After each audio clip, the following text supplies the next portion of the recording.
बहुत बहुत धन्यवाद सभापति महोदय। पानी पे चर्चा चल रही है और पानी का सही मूल्य जो है वो मरुस्थल के, वो रेगिस्तान के लोग ही समझ सकते हैं। सीमांत के लोगों से ज्यादा तो कोई समझ ही नहीं सकता। ऊंडे तले रो पानी पीर में इतनी तक पुगा। आज पानी पे चर्चा चल रही है और उस सीमांत के लोगों को आजादी से लेके आज तक अभी तक पानी नहीं मिल पाया है। एक तरफ हम बात कर रहे हैं साहब मंगल ग्रह पे पानी ढूंढ रहे हैं, अलग अलग जगह जा रहे हैं, पर वाकई स्थिति क्या है, धरातल की स्थिति क्या है, इस बारे में सोचने की जरूरत है। स्टेट को और सेंट्रल गवर्नमेंट को मैं धन्यवाद देना चाहूंगा कि आप ERCP जैसी योजना लाए। साथ ही साथ मैं निवेदन करूंगा कि वेस्टर्न राजस्थान के लिए भी ऐसी परियोजना जरूरी है जिसकी सबसे ज्यादा जरूरत है। मेरे से पहले भी कई माननीय सदस्यों ने इसकी मांग रखी, मैं उन्हें भी धन्यवाद दूंगा। साथ ही साथ सभापति महोदय, आपके माध्यम से मैं प्रदेश की सरकार से निवेदन करना चाहूंगा कि नर्मदा व इंदिरा गांधी नहर है वो काफी लंबे समय से उनका एक्सटेंशन भी रुका हुआ है और काम भी अधूरा है। सीमांत के लोग चाहते हैं कि नर्मदा और इंदिरा गांधी नहर को आपस में जोड़ा जाए ताकि वो जो DNP क्षेत्र है, वो जो सीमांत के लोग हैं और उनकी जो जमीन है उसका फायदा मिल सके, वहां पे बुआई हो सके। आज के समय में ये बहुत ज्यादा जरूरी है। नर्मदा नहर की मैं बात करूं तो 2013 में इसको लाया गया था, 2017 तक कंप्लीट करना था, 217 गांवों का लक्ष्य था, पर मुझे बड़े दुख के साथ कहना पड़ रहा है कि आज भी वो पूरी नहीं हो पाई और अभी तक वो टेस्टिंग में चल रही है। मेरा निवेदन कि इंदिरा गांधी नहर परियोजना थी, उसका भी एक्सटेंशन रुका हुआ है। मैं निवेदन करना चाहूंगा कि इस बारे में भी आप दिखवाएं। बाड़मेर लिफ्ट कैनाल के माध्यम से शिव ब्लॉक के और बाड़मेर तक, बाड़मेर की विभिन्न गांवों तक पानी पहुंचाया जाता है, पर मोहनगढ़ जहां से ये पानी आता है वहां पे कई बार बिजली आपूर्ति की कमी के कारण ये समस्याएं पैदा हो रही है।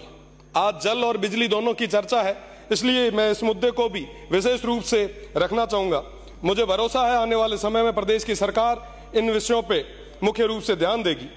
आप जो ट्यूबवेल दे रहे हैं, माननीय मंत्री जी ने, अभी सरकार ने जो ट्यूबवेल, जो हेडपंप्स की अभी हमें जो दी है, मैं उनके लिए भी धन्यवाद देना चाहूंगा। उससे पहले भी हमें कई सारे हेडपंप आपने दिए, उसके लिए भी मैं धन्यवाद दूंगा। आप जो हेडपंप दे रहे हैं वो बोरवेल 600-700 फीट के बाद में आपका विभाग कहता है कि साहब इससे ज्यादा हम कर नहीं सकते, अमाउंट इतना ही है। हमारा वो भौगोलिक क्षेत्र जो है, भौगोलिक जो स्थितियां हैं वो अलग है। वहां की 900-1000 फीट उपेल तो के पानी को नहीं, आप 600 तक खोतरे छोड़ दिया करो। वहां पे जरूरत है कि प्रॉपर तरीके से ट्यूबवेल्स हो, उन लोगों को पानी के लिए भटकना नहीं पड़े। एक ढाणी से दूसरी ढाणी के बीच का जो गैप है वो बहुत ज्यादा है। मेरा निवेदन कि आप इस बारे में भी सोचें।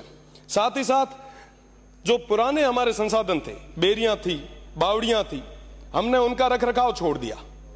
पुराने जो स्रोत थे हमने उनको छोड़ दिया, जिसकी वजह से आज ये तमाम समस्याएं हमें देखने को मिल रही है। मेरा निवेदन रहेगा कि आप एक विशेष पैकेज बनाएं, विशेषकर सीमांत के उन लोगों के लिए, ताकि वो जो बेरियां हैं, वो बावड़ियां हैं, वो तालाब है, उनको हम पूरे तरीके से संरक्षित कर सके। साथ ही साथ एक जायका का प्रोजेक्ट रुका हुआ है, काफी लंबे समय से वो पेंडिंग चल रहा है। चोटन की 18 पंचायतें जो मेरी आ रही है, उसके साथ साथ चोटन क्षेत्र के भी कई सारे गांव इससे प्रभावित हो रहे हैं। मेरा निवेदन कि आप इस बारे में भी सोचें। मेरा निवेदन कि स्टाफ की बहुत ज्यादा कमी है। आपको बताना चाहूंगा कि जो नर्मदा है वह आलेटी से लेके गडरा तक लगभग 5 AN लगते हैं, पर वहां पे 1 AN ही पोस्टेड है। मेरा निवेदन कि आप स्टाफ को भेजें और कम से कम जिनसे कोई जो पिछली गवर्नमेंट में सही काम नहीं कर रहे थे, आप तो उनको भी भेज दो, पर हमारी वो पोस्टें भर दो, ऐसा मेरा निवेदन रहेगा।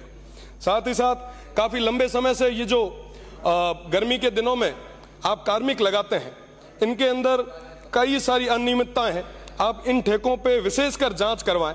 लंबे समय से, जब से ये आपने ठेका प्रथा शुरू की है तब से लेके आज तक इसमें भारी अनियमितताएं हैं, आप इसकी जांच कराएं। थोड़े दिन पहले मैं एक बस माननीय सभापति, मैं एक गांव बिजावल में गया। वहां बिजावल में गया, आप सोचो कि वो गांव जहां पे नेटवर्क नहीं है, वहां पे कई सारे लोग, बड़े बुजुर्ग 80-90 साल के बुजुर्ग, वो उस टंकी के नीचे बैठे थे, वो कह रहे हैं कि साहब 30 दिन से हमें पानी नहीं मिल रहा, धरना दे रहे थे। साहब धरने की स्थितियां क्यों पैदा होती है, इसके बारे में